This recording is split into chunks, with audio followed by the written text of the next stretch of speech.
La filosofía y la educación tienen diversos temas que lo relacionan, los cuales podrían parecer independientes, pero siempre están enlazados de alguna forma, ya que la filosofía es el amor por la sabiduría, la cual estudia cuestiones como el conocimiento, la existencia, la moral, la belleza, la mente y el lenguaje. A continuación, abordaremos los siguientes temas que incluye la filosofía.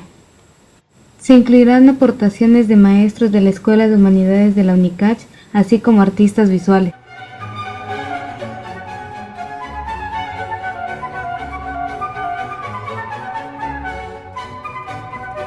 ¿Qué opinas sobre la educación y el carácter de la filosofía? ¿Cómo estos dos conceptos se relacionan entre sí?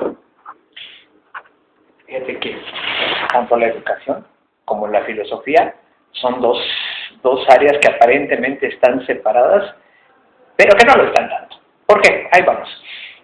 A la hora de que trabajamos filosofía, nos damos cuenta que ya los antiguos la habían definido como el amor a la ciencia. Ese amor a la ciencia también coquetea con las artes, pero que no se dé cuenta la ciencia, por favor. ¿Vale? Y entonces entramos.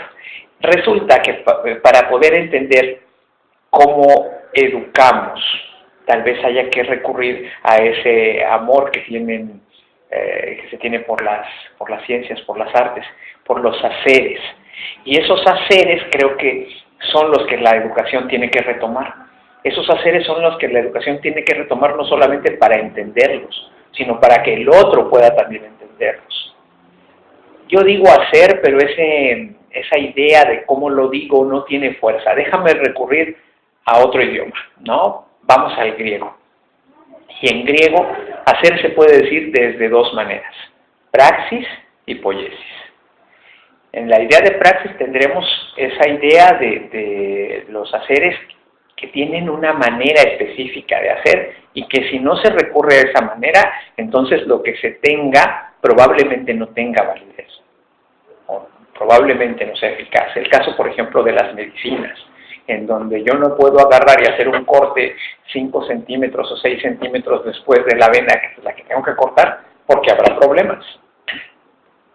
En otras áreas de la educación sí se pueden hacer variaciones. Incluso el terreno se vuelve peligroso. Por ejemplo, en las zonas de la comunicación, en las zonas humanísticas, de repente tengo elementos que se vuelven muy, muy importantes, que bombean la sangre para todo el proyecto. Pero esos corazones de los que te estoy hablando, tienen que tocarse de una manera distinta. Para eso utilizaré la idea de poiesis, la idea de quehacer poético. En la idea de quehacer poético puede que el corazón no esté en el lado izquierdo de tu cuerpo, sino puede que esté en el lado de una pierna, puede que esté en el lado de un brazo, puede que esté en el lado del cerebro. Y la ubicación aquí sí me lleva a que mi análisis sea un poco más complejo, porque el terreno no es firme. Porque el terreno no es firme, porque el terreno es fangoso. Y entonces resulta que la educación necesita caminar por terrenos fangosos. Necesita decirle a los alumnos que no está aquí para hacerles la vida divertida, que está aquí para hacerles reflexionar, y que esa reflexión a veces requiere de las dos formas de hacer. Por eso es importante que la educación le tome la mano a la filosofía. Porque mientras vaya entendiendo qué es lo que tiene que plantear y la manera en la que lo tiene que plantear, entonces creo que vamos a tener resultados más interesantes. Y allí me llevas a dos posturas. Estamos hablando del lado del profesor, ¿no? Pero también está el otro lado, del lado del que escucha.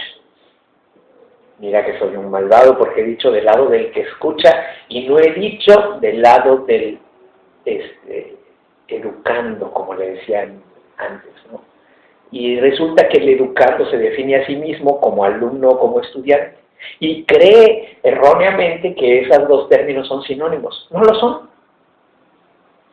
Un alumno es aquel que está inscrito, un estudiante es aquel que estudia antes.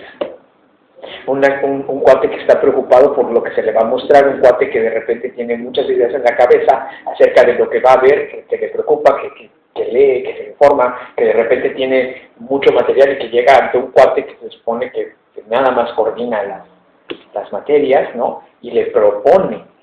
Y entonces creo que tenemos algo más interesante. Y entonces creo que esa filosofía, ese amor por la ciencia, ese amor por las artes, está del lado de quien te está entrenando, de quien te está coordinando las acciones, pero también del lado de quien está estudiando. Y eso solo puede venir de una sola manera. Para ser estudiante se necesita querer. Y eso, perdóname, pero no hay una ampolleta que yo le pueda agarrar y que pueda poner a mi alumno, o a mi estudiante, o a mi educando. ¿Para qué nos educamos? Nos educamos, la pregunta tiene varias respuestas, ¿no? En primer lugar tiene un fin práctico, digamos, ¿no? Nos educamos para tener herramientas intelectuales y poder asegurarnos un trabajo. También tiene un fin social, para comprender el mundo que vivimos a través de entender lo que significa ser hombre y poder ubicarnos mejor dentro de la sociedad. Y por último, la educación tiene un fin ético y estético, para comprender al otro y tener puentes de comunicación a partir de las necesidades de cualquier índole, emocionales, sociales, económicas, que toda persona tiene. ¿La vida está sujeta a un sistema? La sociedad sí tiene reglas que permiten la convivencia adecuada. El primer sistema es el religioso y el segundo sistema es el modelo de gobierno, en el que influyen las costumbres, la cultura, la ética y la religión en la educación de una sociedad.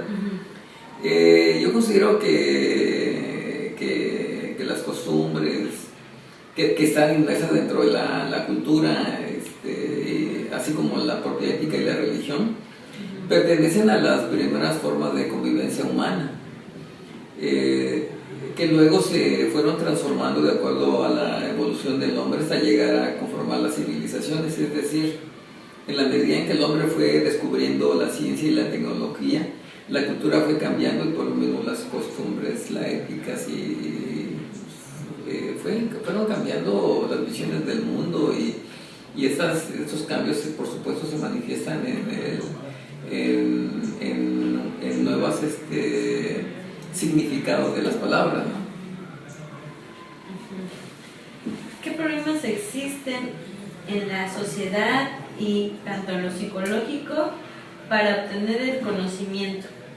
Yo considero que el conocimiento se adquiere primero en la familia y luego en la escuela. El primer problema es que hay que descubrir un sistema educativo que logre cambiar la forma de pensar de los individuos. Se dice que cuando la educación se hace patente en la persona es cuando cambia su forma de pensar. Entonces, lo que se quiere pues, son maestros que tengan la capacidad emocional e intelectual para poder hacer que los alumnos puedan ver el mundo de otra manera.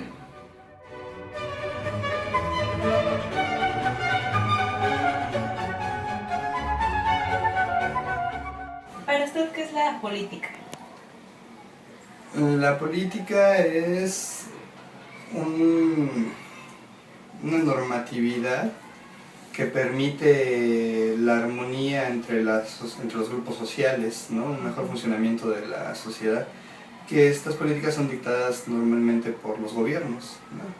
Para justo que haya una distribución equitativa de los bienes y servicios para las sociedades, ¿no? Eso, a grosso modo, eso sería una política. ¿Y qué es la educación? Pues la educación es el formar en conocimientos y valores, ¿sí?, a los integrantes de las sociedades, ¿no? Principalmente se ha inclinado más hacia el conocimiento que hacia los valores, pero se supone que la educación hoy en día debe ser integral, ¿no? Entonces debe incorporar conocimientos, valores, ética, por ejemplo. ¿Cómo podrías relacionar la política con la educación actualmente? Bueno, aunque dije hace un momento que las políticas las dictan los gobiernos, la sociedad civil debe ser también un nicho de propuestas para las políticas de cualquier índole, educativas, culturales y de todo, ¿no? Yo creo que una política educativa buena a nivel federal, por ejemplo, es que la educación sea pública y gratuita, ¿no? Y eso aplica para todos los mexicanos porque es un derecho constitucional. Eso es una muestra de una política educativa, ¿no? Que sea laica, que sea pública y que sea gratuita. Entonces, eso es la base general de toda educación. Pero también debería ser integral, deberíamos de formar en valores. Hoy se piensa un poco con integrar todo eso con las competencias, ¿sí? Pero también un problema es que de políticas educativas es que nosotros muchas veces no generamos nuestras respuestas a nuestros contextos, sino que adoptamos políticas que se han implementado en otros países creyendo que aquí pueden funcionar, cuando la realidad de este país es otra, ¿no? Entonces tienes una realidad por aquí, tienes una propuesta por acá que no surge de esta realidad, pues cuando la quieres empatar hay problemas, ¿no? Que es lo que ocurre muchas veces con las políticas educativas en México, ¿no? No están pensadas y las propuestas, los modelos educativos no fueron diseñados ni siquiera en América Latina, ¿no? Son europeos. Entonces no aplican del todo bien, o sea, no encajan bien con la realidad latinoamericana. Que hay momentos en la historia, por ejemplo, las propuestas que ha hecho Paulo Freire, ¿no? Ernesto Sabater, ¿no? Que hacen propuestas en la educación pensando desde el ser latinoamericano. Entonces, yo creo que eso es lo que se debería de impulsar más desde una política educativa, ¿no? Cooptar a los intelectuales del país y los intelectuales de Latinoamérica o a ponerlos a trabajar y que hagan propuestas en términos educativos, ¿no? De toda la educación, desde la básica hasta la superior, ¿no? Y no estar importando modelos que ni comprendemos y que no son del todo aplicables a nuestra realidad, ¿no? Ni en nuestra sociedad. Cuando digo nuestra realidad, pues es a todo el contexto, ¿no? La sociedad y hasta nuestras cosmovisiones y recursos naturales, ¿no? ¿Cómo consideras que las políticas actuales benefician y en qué manera perjudican respecto a lo que estabas diciendo ahorita? Benefician en la medida que involucran el trabajo en equipo y la inclusión de valores, ¿sí? Perjudican en que muchas de las veces se quedan en un nivel de simulación. No se aplica en las escuelas por lo mismo que te estaba diciendo, ¿no? Una es la realidad y otro es el modelo y quererlos empatar a veces es complicado o imposible, ¿no? Entonces eso es lo que lo complica. Pero si en realidad no rescatáramos esta parte del trabajo colaborativo y la formación en valores, ahí se podrían, esos dos puntos para mí son fundamentales y deben de ser siempre, deben de persistir en las políticas educativas, ¿no? Que exista el trabajo colaborativo y la formación en valores, ¿no? Porque si no se fortalecen esas dos cosas y se sigue trabajando en competencias, hay un problema de comprensión. Entendemos competencias no en un término de ser competente, sino lo entendemos en un término de competitividad, de ponerse a competir unos contra otros, ¿no? Para como ganar una competencia y ser el mejor, ¿no? Y la idea es más bien formar individuos competentes, que sean competentes para desarrollar una profesión, ¿sí? Entonces, dentro de esa competencia, pues debe de venir una parte fuerte, te digo, en formación en valores y en trabajo colaborativo, ¿no? Porque justo uno de los grandes problemas en México actual es la desarticulación que hay en su sociedad, en la sociedad civil, ¿no? ¿Por qué? Porque no estamos acostumbrados a hacer trabajo colaborativo, ¿no? Y también los valores, o sea, en este sentido de que lloren en mi casa, que lloren en la tuya, pues mejor que lloren en la tuya, ¿no? No se trata de eso, se trata de ser compartidos, de ser solidarios, de no ser envidiosos, ¿no? De si vemos que alguien está en problemas, pues apoyarlo, ¿no? De ser honesto, honrado, ético, ¿no? Eso es lo que más hace falta en el país, ¿no? Por eso hay tanta delincuencia organizada y tanta... La delincuencia se organiza mejor que la sociedad. Hay tanta delincuencia organizada y tanta sociedad desorganizada, ¿no? Entonces yo creo que esos dos elementos son los más rescatables del modelo actual.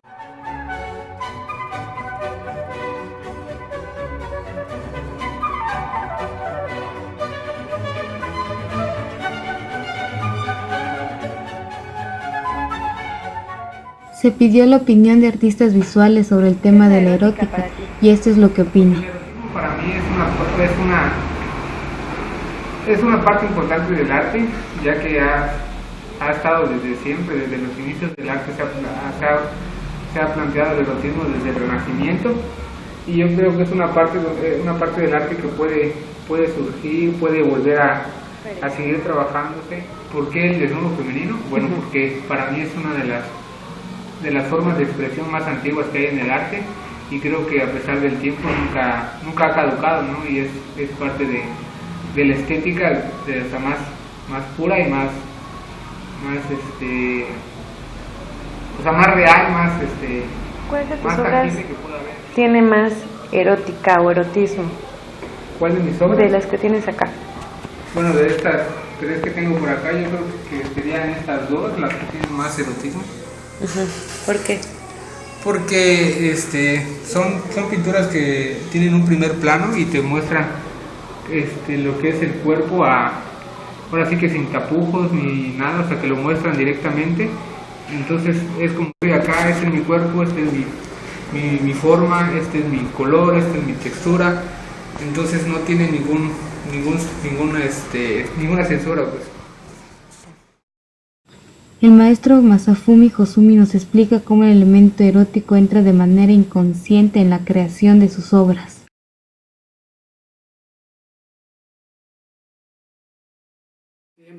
Es como un gusano de uño, movimiento de uño.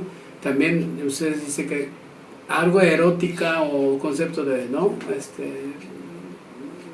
Erótica, no tengo concepto de erótica, pero tengo concepto de planta, ejemplo cactus, pero es animal, como animal de futuro, puedo decir, caminando, cactus caminando. Evolución, ¿no? Una evolución. Bueno, parece también pezón, parece útero, pero realmente como cactus, metáfora de un animal y planta. Por eso también parece, ¿no? Ejemplo, también parece pene, puede ser útero, ¿no? Parece también de la vagina. Y también parece también, ¿no? Como pene y vagina, ¿no? Pero realmente ese es también evolución para animales. Pero no solo se les pidió que nos hablaran sobre la erótica, sino que también nos informaran qué opinan sobre la estética. Es un punto de vista del arte que refleja lo que es lo bello, lo sublime, lo grotesco, y se refleja en las obras de arte. Ya viene siendo como un artista lo puede expresar mediante pintura, escultura, grabado, dibujo.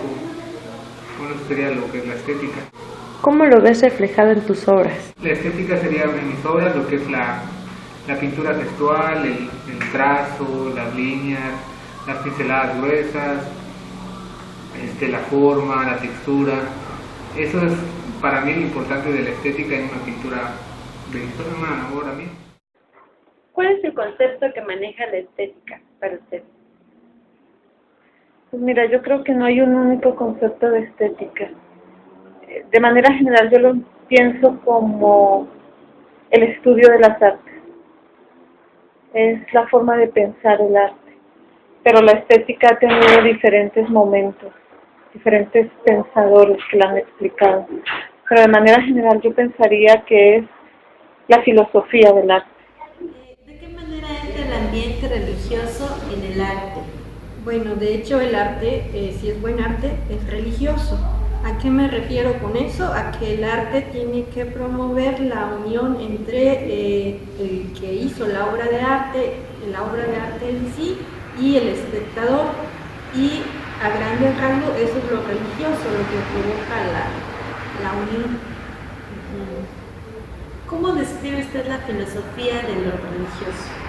Bueno, sería una disciplina que estudiaría los conceptos que dan pie a la experiencia que nos referimos, en concreto a una doctrina religiosa, como puede ser la cristiana. Durante mucho tiempo la función del arte era promover la doctrina cristiana. Entonces así se vería reflejado y se manejaba de acuerdo al libro sagrado para los cristianos, que es la Biblia, y en especial el Nuevo Testamento. ¿Y en la actualidad? Y en la actualidad, como no todos son creyentes de esta doctrina, y como algunos incluso se declaran ateos, lo religioso de las artes visuales solo se expresaría de la primera forma, es decir, cuando lo que expresa el artista en la obra de alguna manera se relaciona con el espectador.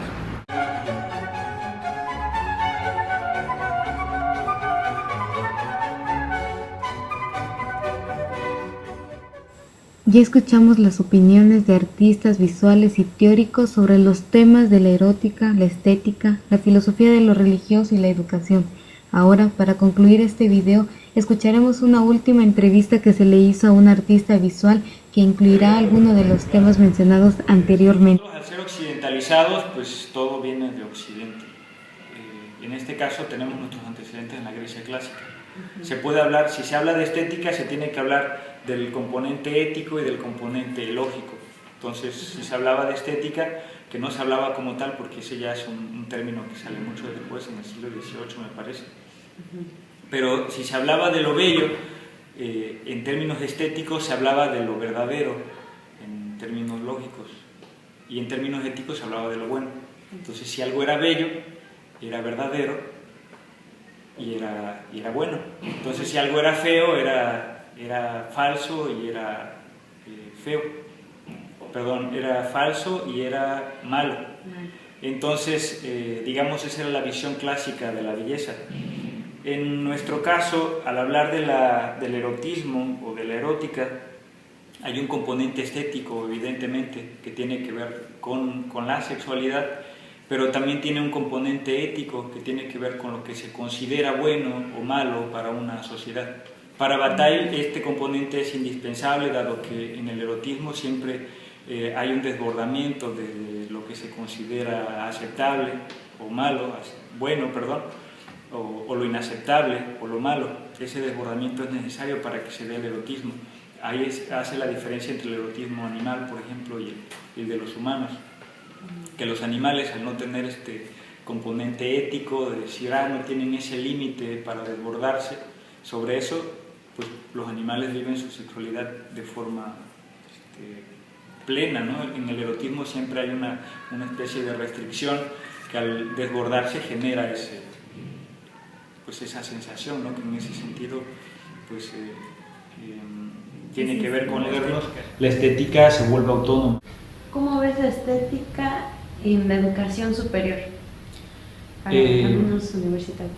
Bueno, con respecto al arte, la estética como concepto y como práctica se ha visto, digamos, muy rebasada por otro tipo de valores que no necesariamente tienen que ver ni con lo ético ni con lo lógico, tienen que ver con el mercado. O sea, el mercado se ha encargado también de diluir estas categorías que se creían vigentes. Por ejemplo, con Adolfo Sánchez Vázquez se habla de ya no solo de lo feo, se habla de lo cómico, de lo irónico, ya no solo de lo sublime, se habla de lo grotesco, se habla de lo monstruoso. Categorías que en el siglo XX se diluyeron al punto en el que ya nadie tiene claro qué es lo bello, por ejemplo. Entonces se habla de la crisis, de lo bello. ¿Qué es lo bello? Lo que muestran las revistas, lo que muestra la televisión. Pues si vives en una sociedad occidental, pues puedes decir que sí, pero si vives en una sociedad como la nuestra, que está occidentalizada y que ha vivido al margen de todo lo que sucede en los centros, en los grandes centros como el DF, por ejemplo, o cualquier otro sitio del mundo, pues nos encontramos al margen de ese tipo de estereotipos, porque nuestra estructura genética es distinta, nuestra percepción estética es distinta también. Entonces, en ese sentido, la estética ya no se aborda desde estos grandes paradigmas como la modernidad, porque antes, por ejemplo, hace un siglo, en el siglo XIX, claro que se tenía claro que era bello, ahorita ya no. O sea, nadie en la escuela se te va a decir, mira, este es el camino a seguir, porque vamos a hablar de la belleza. Ya ni siquiera nadie se atreve a decir, bueno, vamos a abordar la belleza, o yo intento representar la belleza, porque eso ya se toma como un valor dudoso y peligroso en tanto paradigma, dado que ha sido una de las formas pues más dirigidas del colonialismo, es decir, meterte qué es lo bello. A definir. Como algo ya hecho, como algo ya definido, como una especie de meta que tú vas a alcanzar a través del consumo de ciertos productos, de ciertas marcas. Entonces, según cómo te vistas, según cómo luzcas, según la forma de acercarte a ese canon que te propone, es como vas a ser más bello, cuando pues eso aquí no se da, pues se da de forma distinta, ¿no? Con más conflictos. Es más conflictivo porque pues aquí las estructuras culturales son muy distintas. Si uno analiza el arte maya, pues no aparecen estas estructuras clásicas, las anatomías, que para aquel momento y en esas circunstancias pues sí era lo bello, pero pues aquí la belleza se percibe de otra forma muy distinta. ¿Cómo se percibe? Pues ahí es cuando uno tiene que echar mano de las manifestaciones artísticas y decir, bueno, pues se puede hablar de belleza, pues quizás sí o quizás no, en el sentido de que como categoría tampoco nos sirve para explicar nuestra naturaleza estética. Entonces, si se aborda la estética, se aborda como un instrumento, no como un paradigma, que quizá antes sí. ¿Y tus obras cómo son? ¿Realmente cómo las haces? Obviamente es una obra de arte, pero ¿no tienes así como un camino a seguir en cuanto a lo estético? Pues por mi formación, pues tendemos siempre a dudar de las categorías estéticas, en el sentido de que no es que nos interese una línea específica, aunque el componente irónico es muy propio de la posmodernidad. Entonces, si pudiéramos hablar de algo que se promueva desde la institución o que yo asuma a nivel personal en mi obra, pues se podría hablar en ese sentido, de lo irónico. Se puede hablar también de lo mágico como una categoría que aplica más desde afuera, dado que el realismo mágico siempre es una visión dada desde afuera, no desde adentro. O sea, hay muchas imágenes que se pueden catalogar desde el realismo mágico, hablando de mi obra, pero que no necesariamente asumo yo como mágico, dado que pues para mí puede ser parte de una realidad y no necesariamente de una ficción como se vería desde afuera. Por ejemplo, hablar de un personaje, no sé, que se considera mitológico, puede decir, bueno, pues lo que le interesa es la ficción. Pero si para mí no es mitológico y para mí es algo real que está presente en la vida o en mi vida común o en mi cultura, pues yo lo puedo asumir como algo real, tan real como una verdad científica para afuera. En ese sentido el arte sí nos da esa posibilidad de proponer algo como real, sin que pase por tamiz de lo lógico o de lo ético, o sea, sin necesidad de que sea algo verdadero o falso, o bueno o malo. Ahí es cuando yo creo que el arte tiene esa posibilidad de trascender esos límites interpuestos desde la educación, que ahí es donde yo creo que hay una tarea muy fuerte.